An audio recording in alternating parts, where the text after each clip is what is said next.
하나님 말씀은 구약성경 시편 80편입니다.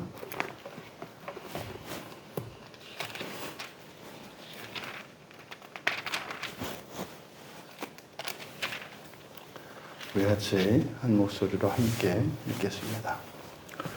요셉을 양떼같이 인도하시는 이스라엘의 목자여 귀를 기울이소서.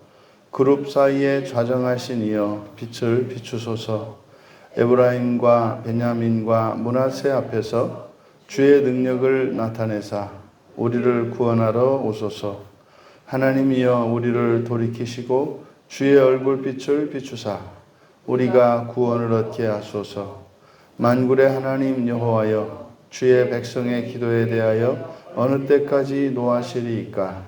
주께서 그들에게 눈물의 양식을 먹이시며 많은 눈물을 마시게 하셨나이다. 우리를 우리 이웃에게 다툼거리가 되게 하시니 우리 원수들이 서로 비웃나이다. 만군의 하나님이여 우리를 회복하여 주시고 주의 얼굴에 광채를 비추사 우리가 구원을 얻게 하소서. 주께서 한 포도나무를 애굽에서 가져다가 민족들을 쫓아내시고 그것을 심으셨나이다. 주께서 그 앞서 가꾸셨으므로 그 뿌리가 깊이 박혀서 땅에 가득하며 그 그늘이 산들을 가리고 그 가지는 하나님의 백향목 같으며 그 가지가 바닥까지 뻗고 넝쿨이 강까지 미쳤거늘 주께서 어찌하여 그 담을 허시사 길을 지나가는 모든 이들이 그것을 따게 하셨나이까. 숲속의 멧돼지들이 상해하며 들짐승들이 먹나이다. 만군의 하나님이여 구하옵나니 돌아오소서. 하늘에서 굽어보시고 이 포도나무를 돌보소서. 주의 오른손으로 심으신 줄기요 주를 위하여 힘있게 하신 가지니이다.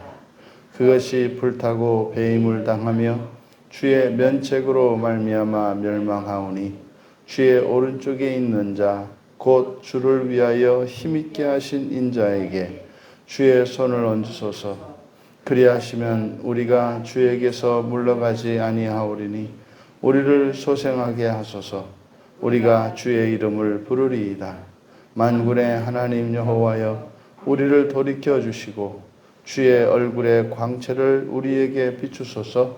우리가 구원을 얻으리이다. 환난과 구원 요청이라는 제목으로 말씀의 은혜를 나누고자 합니다. 전체 시를 먼저 구분을 해보면 1절에서 3절까지를 1년으로 보고 목자이신 하나님께 구원 요청, 목자이신 하나님께 구원 요청, 그리고 제2연으로 4절에서부터 7절까지 4절에서 7절까지를 제2연으로 구분하고 여호와 만군의 하나님께 구원 요청, 여호와 만군의 하나님께 구원 요청, 그리고 이제 끝에 8절에서부터 끝까지 제3연으로 농부이신 만군의 하나님께 구원 요청. 이렇게 이제 세 연으로 구분한 것은 구원을 요청하는 그 하나님의 성호가 이렇게 하나님, 그리고 여호와 만군의 하나님, 그리고 만군의 하나님, 이렇게 구분되어서 나타나기 때문에 하나님의 성호에 따라서 세 연으로 나누어 보았습니다. 먼저 제1년에서는 하나님과 기도를 하고 있는 하나님의 백성을 이제 목자와 양의 관계로 나타내고 있습니다. 그래서 요셉을 양떼같이 인도하시는 이스라엘의 목자여 이렇게 얘기를 합니다. 그래서 양과 목자의 관계로 그래서 구원을 요청합니다. 그래서 귀를 기울여 주십시오. 그리고 그룹 사이에 좌정하신 이여 빛을 비추소서. 그러니까 양과 목자의 관계로 나타내는데 목자이신 분이 누구냐면 그룹 사이에 좌정하신. 그러니까 그룹 사이에 좌정했다라고 하는 것은 성전에 있는 그 법궤 위에 그 시은소 그 자리가 하나님이 임재하시는 자리인데 거기에는 그룹이 좌우로 날개를 펴서 가리고 있죠. 그래서 성전에 계신 하나님을 이야기합니다. 그런데 성전에 계신 하나님이 그냥 성전에만 계신 것이 아니라 마치 양을 돌보는 목자와 같은 분이시라는 거죠. 그러면 사실은 이 기도가 우리가 생각을 해보면 이 기도가 맞지 않다는 것을 알 수 있습니다. 정말로 이스라엘의 목자이시고 하나님이 말이죠. 그리고 정말 그들 가운데 함께 하시면서 그들을 돌보는 분이시라면 왜 이런 환난을 만났을까요? 그리고 귀를 기울이지 않으셨을까요? 그리고 빛을 비추지 않으셨을까요? 이어서 주의 능력을 나타내 주십시오. 그래요. 주의 능력을 나타내 주십시오. 2절에서 그러니까 에브라임과 베냐민과 므낫세 이거는 지금 하나님의 백성인 이스라엘에 대한 표현이죠. 그래서 능력을 나타내서 우리를 구원하러 오십시오. 그러니까 이거는 지금 능력을 나타내십시오. 구원을 해서 오십시오. 여러분 성전에 계신 하나님이고 목자와 같은 하나님이신데 듣지도 않고 그리고 얼굴을 비추지도 않고 빛을 비추지도 않고 능력도 나타나지 않고 그리고 환난 가운데 있는데 오지 않습니다. 이거 뭐 심각한 문제 아닙니까? 이건 마치 이렇게 푸른 초장에서 양떼들이 풀을 먹고 있다가 막 늑대들이 달려들어가지고 막 그냥 그 양떼들을 해치고 양들은 죽어가는데 마치 목동이 말입니다. 얼굴 뭐 낯짝도 비추지 않고 말이죠. 위험 속에서 돌보지 않는 것 같은 이런 상황입니다. 그래서 3절에 가서 우리를 돌이키소서 이렇게 얘기를 합니다. 그런데 우리를 돌이키소서 여기에 담겨 있는 게 뭘까요? 그러니까 목자가 이들을 떠난 것이 아니라 이들이 목자를 떠나서 지금 길을 잃고 있는 상태인 것을 나타냅니다. 우리를 돌이키소서, 얼굴을 비추소서.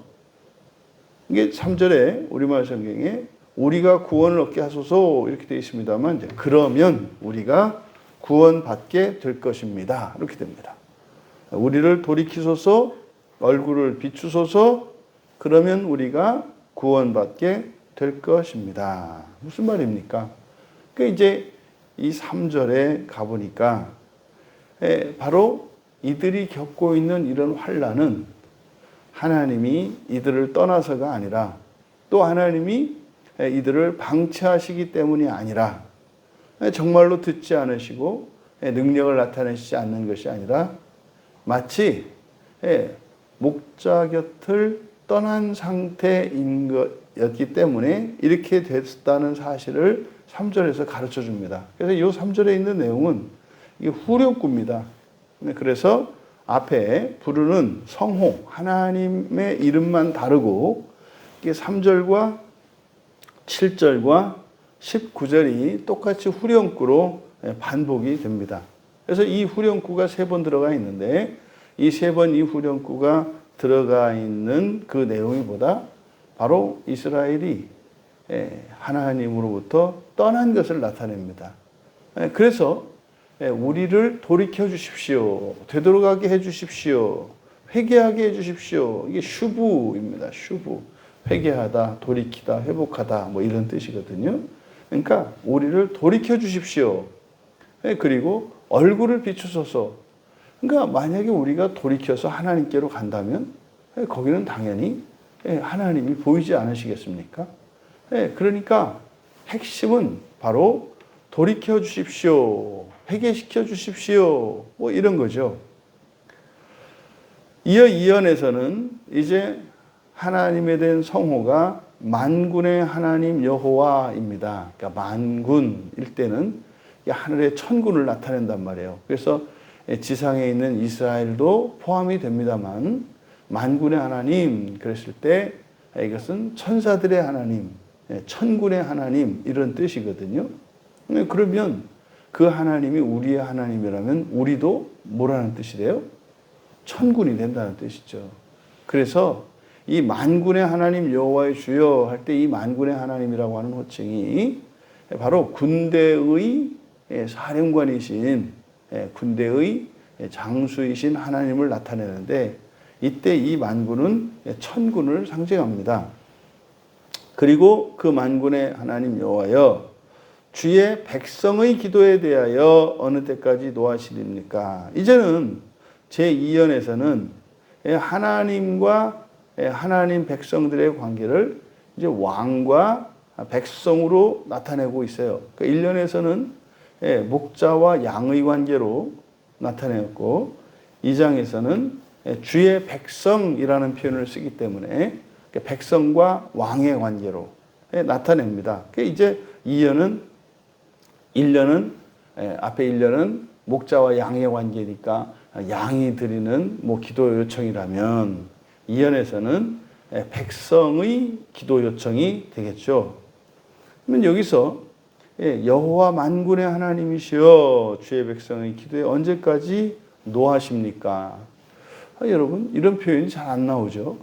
기도를 하는데 그 기도에 대해서 노하신대요. 그러니까 기도를 받지 않는 거죠. 제사를 받지 않으실 수 있는 거죠.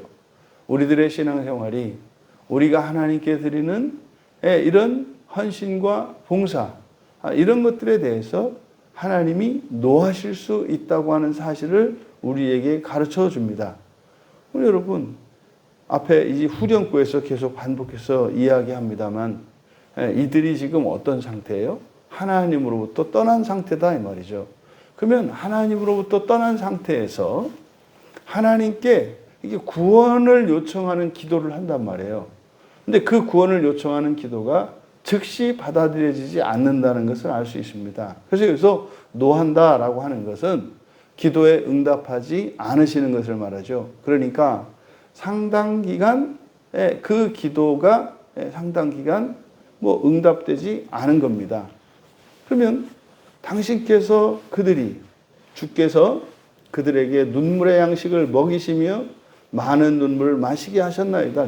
먹이시며 라기보다는요, 그들이 눈물의 떡을 먹고 많은 눈물을 마시게 하셨습니다.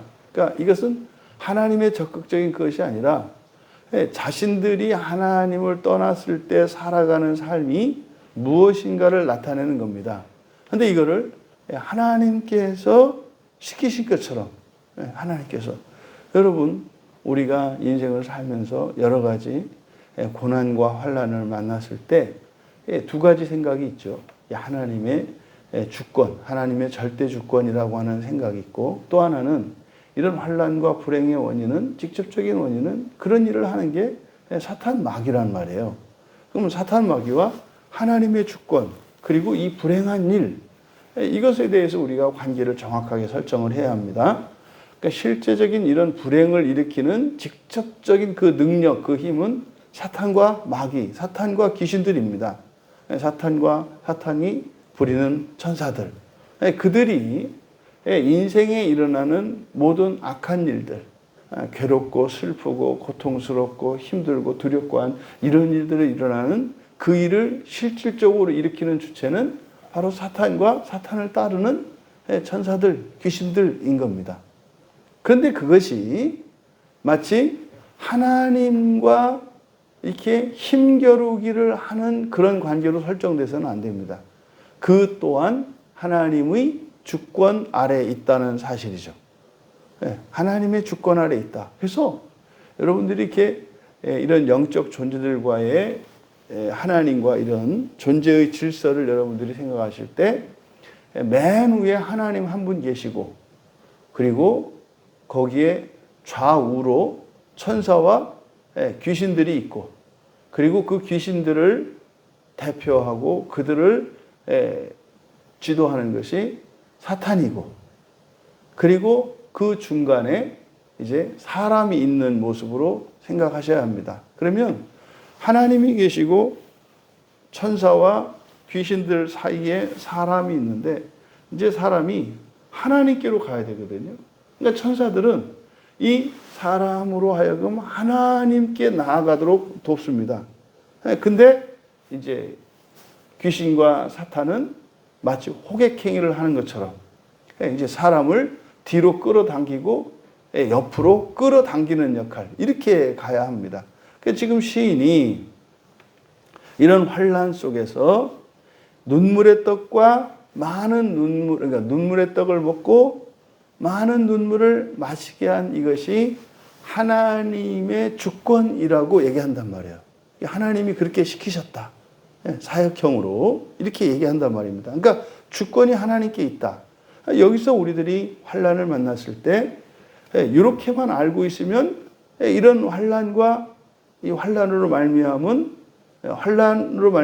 이런 고생에 대해서 하나님이 전혀 책임이 없다고 하실 수 없다는 생각을 하게 됩니다. 책임이 있다 이 말이에요. 그러니까 책임이 있다고 말할 수는 없는데 없다고 할 수는 없다. 그러니까 이게 그러면 사실 이제 여기에서 하나님과 나 사이에 감정의 골이 생깁니다. 거리감이 생긴단 말이에요. 이 감정으로 인해서 거리감이 생겨요. 그러면 이게 사실은 이 거리감이라고 하는 것이 우리의 믿음에 대한 연단, 사랑에 대한 연단, 소망에 대한 연단이죠. 그러니까 정말로 내가 하나님의 모든 약속들, 그리고 성경에 계시된 하나님에 관한 모든 그 존재와 하나님의 성품에 대한 이런 계시들, 그것이 참으로 그것이 진리인가를 내가 믿고 있는지, 그리고 그것을 사실로 생각하고 있는지가 이런 환난을 만났을 때 나타난다 이 말이에요. 그래서 그런 일을 다시 말해서 우리의 신앙과 사랑이 그것이 순전한 것인가, 온전한 것인가 하는 것을 시험하는 역할을 누구에게?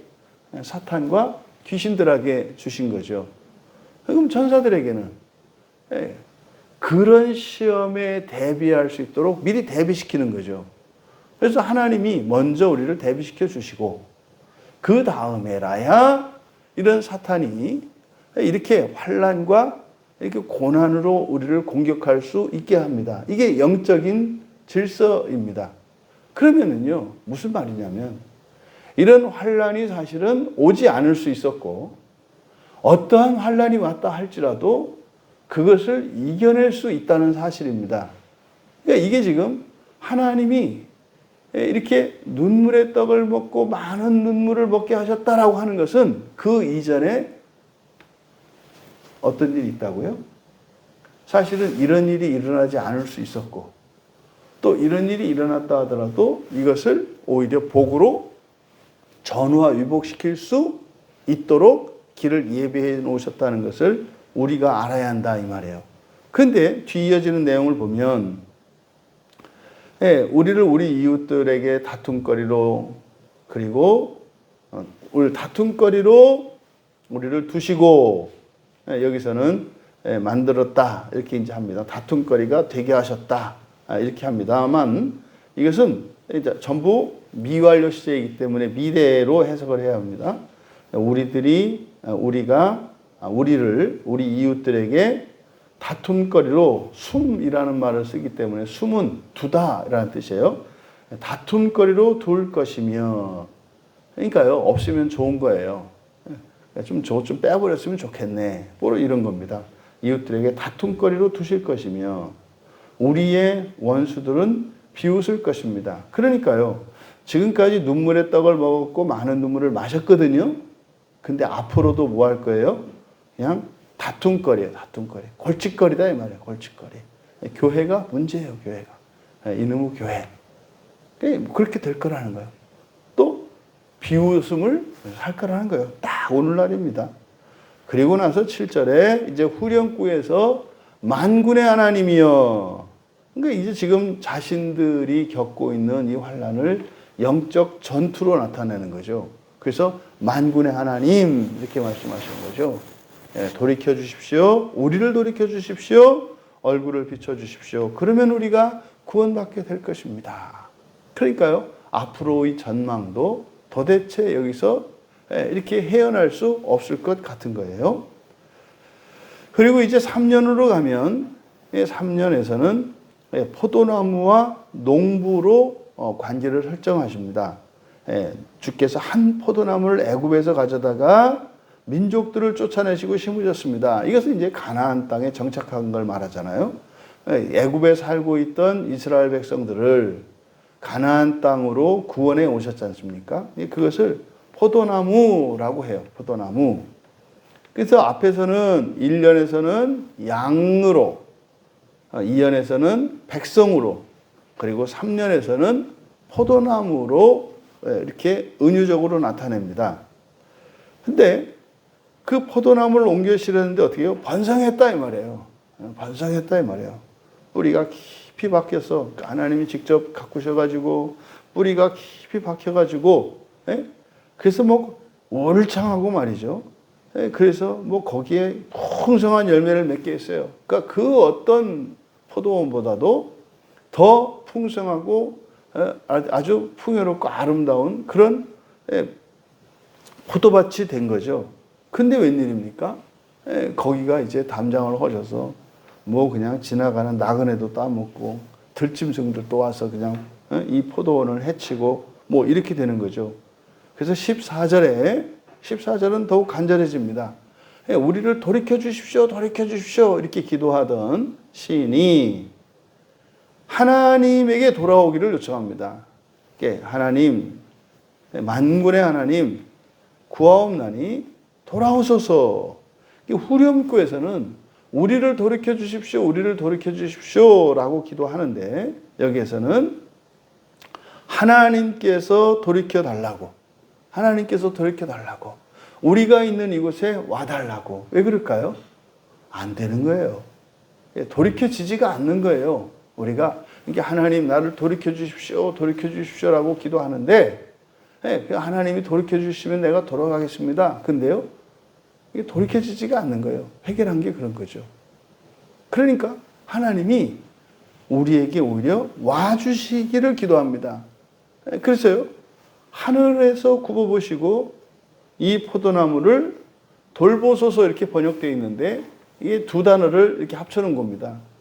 이 포도나무를 보소서, 보십시오. 그리고 방문해 주십시오. 파카드. 여기 이제 민수기에서 수를 헤아리다 라고 번역되었던 이 파카드이거든요. 파카드가 방문하다라는 뜻이에요. 그러니까 보십시오, 방문해 주십시오. 그러니까 보고 찾아와 주십시오. 이런 얘기예요. 그러니까 14절에서 사실은 회개하던 시인이 그러니까 우리를 회개시켜 주실 것을 그래서 우리가 구원받을 수 있도록 기도하던 시인이 이제 마지막 3년에서 하나님이 돌이켜 주십시오. 하나님의 뜻을 바꿔달라는 거겠죠. 하나님의 뜻을 바꿔주십시오. 그래서 우리를 보세요. 얼마나 지금 우리의 처지가 비참한가를 보십시오. 그리고 보시고 방문해 주십시오. 하면서 이제 이스라엘이 그 멸망하는 그 비참한 장면을 쭉 이야기를 합니다. 그리고 나서 17절에 주의 오른쪽에 있는 자 곧 주를 위하여 힘있게 하신 인자에게 주의 손을 얹으소서. 그리하시면 우리가 주에게서 물러가지 아니하오리니. 우리가 소생하게 하시고 우리를 소생하게 하시고 주의 이름을 그러면 부르겠습니다. 여기에 이제 인자라고 하는 표현은 사람의 아들이지 않습니까? 사람의 아들. 그런데 그 사람의 아들, 구약에서 인자로 나타나는 이것은 장차 메시아에 대한 예표란 말이에요. 그러니까 인자에게 주의 손을 얹으소서. 이게 무슨 말입니까? 이 손을 얹는다라고 하는 것은 이게 이제 안수하는 거고 위임하는 거잖아요. 그러니까 그리스도를 우리에게 보내주십시오. 그리스도를, 그러니까 메시아를 우리에게 보내주십시오. 그러면 우리가 이러하겠습니까? 그래서 이 기도에 응답하셔서 하나님이 그리스도가 되셔서 오셨어요. 근데요, 물러가지 않던가요? 남김없이 물러갔죠. 남김없이. 그러니까 여러분, 여기서 이제 다시 한번 이제 19절에서 이제 후렴구가 이제 반복이 됩니다. 우리를 돌이켜 주시고, 결국은요, 하나님이 우리에게 오신다고 해서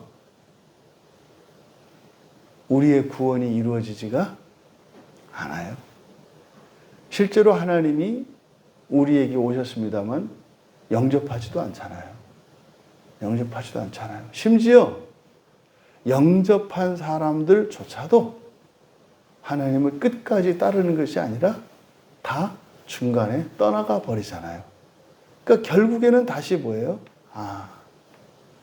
하나님이 찾아오셔서 내가 지금 겪고 있는 모든 문제를 해결해 주시고 내 능력을 뭐 거의 전능에 가깝게 해 주신다 하더라도, 그러니까 능력이 있고 없고 지금 내가 이 환난에서 벗어나고 안 벗어나고 이거하고 구원하고는 상관이 없구나. 결국은 구원은 뭐 해야 되는구나? 내가 돌이켜야 하는 거구나. 내가 돌이켜야 하는 거구나. 여러분, 우리가 돌이킨다는 게 뭐겠습니까? 그냥 딱 하나입니다. 이 땅을 바라보고 살아가는 인생에서 하나님 나라를 바라보는 인생관으로 바뀌어야 합니다. 이것이 회개의 돌이키는 것의 핵심인 겁니다. 이 시에서 우리들이 알 수 있는, 이 시에서 교훈을 얻자면 첫 번째로 어떠한 환난 중에서라도 우리는 기도할 수 있어요. 기도할 수 있어요.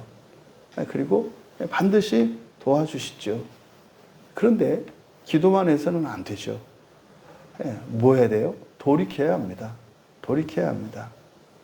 하나님도 돌이키실 수 있고 우리도 돌이킬 수가 있는데, 하나님이 돌이키셔서는 이게 궁극적인 구원이 되지를 않아요. 우리가 돌이켜야 합니다. 돌이켜야 합니다. 근데 우리가 돌이키면 그건 어떻게 해요? 구원 받게 될 것입니다. 그러니까 핵심은 돌이키는 데 있어요. 돌이키는 데. 그러니까 이 땅이 아니라 하나님 나라를 향해서 사는, 그러니까 이게 돌이키는 겁니다. 근데 세 번째로 사실은 이런 환난 중에 기도하려고 하지 말고 환난을 피해라. 환난을 피해라. 그러니까 환난은 벗어나려고 하지 말고 피해야 한다. 피해야 한다. 그래서 우리가 얼마든지 환난 속에서 기도를 요청하고 돌이킴으로써 구원을 받을 수 있죠. 그런데 환난에서 벗어나기 위해서 기도하고 그 구원 요청을 할 것이 아니라 환난에 들어가지 말고 환난을 피해야 한다. 한번 환난에 들어가면 벗어나는 일이 너무너무 힘들다. 그리고 살아가는 것도 너무 힘들다. 그거는 일단 환난에 빠지면 하나님이 찾아오셔도 그게 해결되는 게 아니다. 그럼 도대체 왜 이렇게 힘듭니까? 우리의 마음 때문에 그래요. 우리의 마음이 뒤틀리고 이게 돌아서면 이게 바뀌는 게 아니에요. 환경에 이런 모든 문제들이 해결된다 그래서 우리의 감정이 싹 해결될 것 같으면요, 그 무엇 걱정이겠습니까? 그런데 그렇지가 않아요. 그래서 여러분, 우리가 환난을 피하기 위해서 하나님과 우리의 관계를 세 가지의 관계로 제시하고 있잖아요. 그래서 1년에서는 양으로, 그러니까 하나님이 누구세요? 목자이잖아요. 그러니까 우리에게는 목자가 절대적으로 필요해요. 목자는 뭐 하는 사람입니까? 인도하는 사람이에요. 보호도 하고 합니다만 가장 중요한 것은 인도하는 사람이에요. 목자는. 그래서 목자가 인도하는 대로 가야 돼요. 멈추라고 할 때 멈춰야 하고, 있으라고 하는 곳에 있어야 돼요. 그래서 목자의 인도를 받아야 합니다. 뭐 하기 위해서? 환난을 피하기 위해서. 풀이 없는 곳에서 풀이 있는 초장으로 목자가 옮긴다고요. 위험한 곳에서 안전한 곳으로 옮긴다고요. 그래서 우리들이 일상을 살아갈 때 환난을 피하기 위해서는 목자의 인도를 받아야 합니다. 이때 목자의 인도를 받는 게 뭡니까? 성경입니다. 성경이에요. 그러니까 목자의 음성을 듣는 것은 성경을 읽는 거예요. 성경을 읽는 겁니다. 그러면 이 성경을 읽을 때 우리의 마음에 어떤 감동이 되어서 성령께서 우리에게 생각과 감정을 일으켜 주신다고요. 아, 이건 싫고 이건 좋고 또 이것을 해야 되겠고 저것을 해야 되겠고 이런 생각과 감정을 통해서 하나님께서 인도하세요. 근데 왜 성경과 성령으로 우리를 인도하실까요? 마치 뭡니까? 밑에 이제 놓는 판을 모루라고 하는데 쇠 밑에 튼튼한 쇠 위에다가 뭐 이렇게 낫이든 칼이든 올려놓고 망치로 때리잖아요. 그런 겁니다. 성경과 성령께서 우리의 마음을 연단하세요. 이렇게. 그래서 우리를 변화시키기 위해 이런 방식으로 하시는 거죠. 그래서 목자의 인도를 받으면 환난을 피할 수 있다. 피할 수 있다. 두 번째로 어떻게 또 환난을 피하는가? 이언에서는 바로 백성과 왕의 관계로 나타냈잖아요. 그러니까요, 왕의 통치 안에 있으면 돼요. 왕의 통치 안에 있으면 환난을 피할 수가 있어요. 지금 이들은 목자의 인도를 받지 않았고요. 그 목자의 보호 아래 있잖아요. 통치 아래 있잖아요. 그걸 벗어났어요. 울타리를 벗어났어요. 그게 뭡니까? 왕의 통치 아래 있다는 게 우리가 이런 경건의 일상 그리고 예배의 자리를 지키는 겁니다. 우리가 예배에 나오는 것은요, 하나님의 주권을 인정하는 것이고요, 하나님을 나의 왕으로 영접하는 거예요. 1차적으로 그렇다 이 말이야. 얼마든지 여기 와서도 왕으로 영접하지 않을 수 있고요. 예배 나오지 않은데도 그럴 수 있죠. 하지만 그 기준이 뭐예요? 예배자 되는 겁니다. 예배자 되는 것.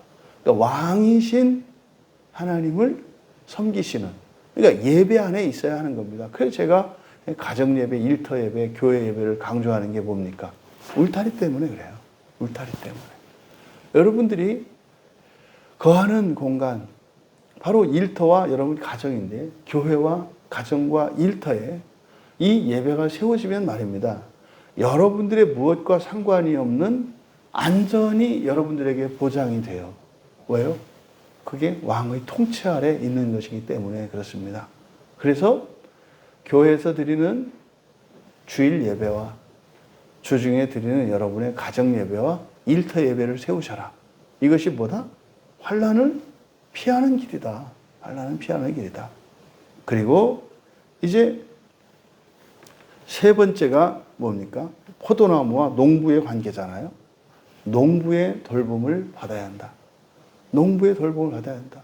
이 포도나무와 이 농부의 관계는 절대적인 의존 관계죠.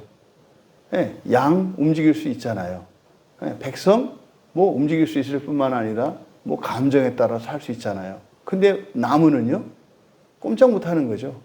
그래서요, 우리에게 자유가 있고 우리에게도 주권이 주어집니다만 우리에게는 하나님을 절대적으로 의존하는 나무와 같은 마음이 있어야 해요. 우리는. 그러니까 하나님의 절대 주권, 이 농부는 절대 주권입니다. 그래서 이 농부의 돌봄을 받아라. 무슨 말입니까? 절대로 해서는 안 되는 게 있어요. 절대로 해서는 안 되는 게 있다고요. 그리고 반드시 해야 되는 게 있어요. 이게 구약의 율법의 기준이 중요한 기준이죠. 해야 되는 것과 하지 말아야 되는 것. 이게 율법입니다. 그러면 그 율법에는 이런 신앙생활과 일상생활에 대한 해야 하는 것과 하지 말아야 하는 것이 있어요. 이것이 농부의 돌봄을 받는 겁니다. 그러니까 우리가 살아갈 때 뭐예요? 모든 것을 우리 마음대로 할 수 있다고 생각해서는 안 된다 이 말이에요. 그리고 반드시 해야 되는 것이 있고 절대로 하면 안 되는 것이 있다는 것을 기억해야 합니다. 이게 그리스도인과 비그리스도인의 차이입니다. 비그리스도인은요, 뭐든지 다 할 수 있다고 생각을 해요.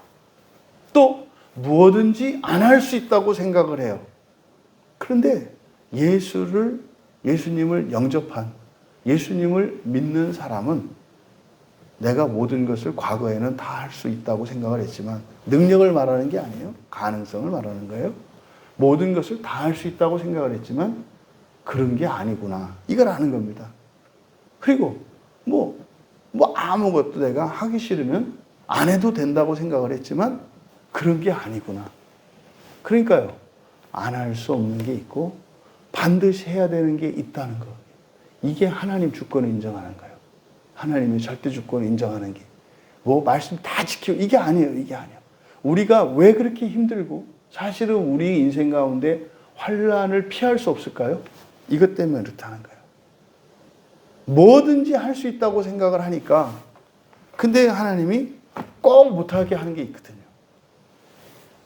그게 바로 환난의 원인이라는 거예요. 여러분 사실은 우리는 아무것도 할 수 없는 사람들이에요. 아무것도 안 할 수 없는 사람들이에요. 근데 사람들이 이걸 착각하죠. 돈만 생겨봐라. 내가 뭐 하겠다. 나에게 힘만 생겨봐라. 뭐 하겠다. 그러니까 다 참고 산다고 생각하죠. 네가 보기에 내가 이 정도밖에 안 보여? 두고 봐라.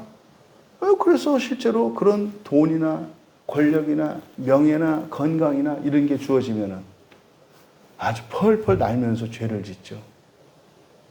여러분, 이 사소한 차이가 우리가 절대주권 얘기하는데 우리가 이 세상을 살아가는 동안 절대주권이라는 것은 뭐다? 모든 걸 다 할 수 있는 거 아니다. 그리고 하지 않으면 안 되는 게 있다. 바로 이렇게 목자의 인도를 받고 왕의 통치 안에 거하며 농부의 돌봄을 받는 그것. 성경을 통해서 그리고 예배를 통해서 그리고 하나님의 절대주권을 인정함으로 뭐 할 수 있다? 환난을 피할 수 있다. 환난이 오기를 기다려 열렬히 기도하는 사람보다 열렬히 기도하지 않아도 되는, 예? 그냥 말씀 따라 살아가면 되는 그런 환난을 피하는 지혜로운 인생을 살아가시기를 주님의 이름으로 축원합니다. 존귀하신 하나님, 하나님께서는 환난도 지으셨고 어둠도 지으셔서 저희들을 더욱 강건하게 하시고 온전하게 하시며 순결케 하시는 하나님이신 것을 믿습니다. 그러함에도 하나님의 말씀에 이끌리며 하나님을 예배하며 하나님의 절대주권을 인정함으로 푸른 초장에 거니는 양떼와 같이 시냇가에 심겨진 포도나무와 같이 왕의 통치 아래 있는 안온한 백성과 같이 살기를 기뻐하시는 하나님이신 줄 믿습니다. 살아가시는 주의 백성들 환난을 피하며 살아갈 수 있는 지혜와 은혜를 더하여 주시고 행여 저희들이 길을 잃고 환난에 처해 있을지라도 주님께 구원을 요청함으로 또한 돌이킬 수 있는 은혜를 내려 주셔서 그 환난의 한 번의 환난의 경험으로 다시는 그 환난을 겪지 않을 수 있도록 은혜를 더하여 주시옵소서. 감사하며 예수님의 이름으로 기도하옵나이다.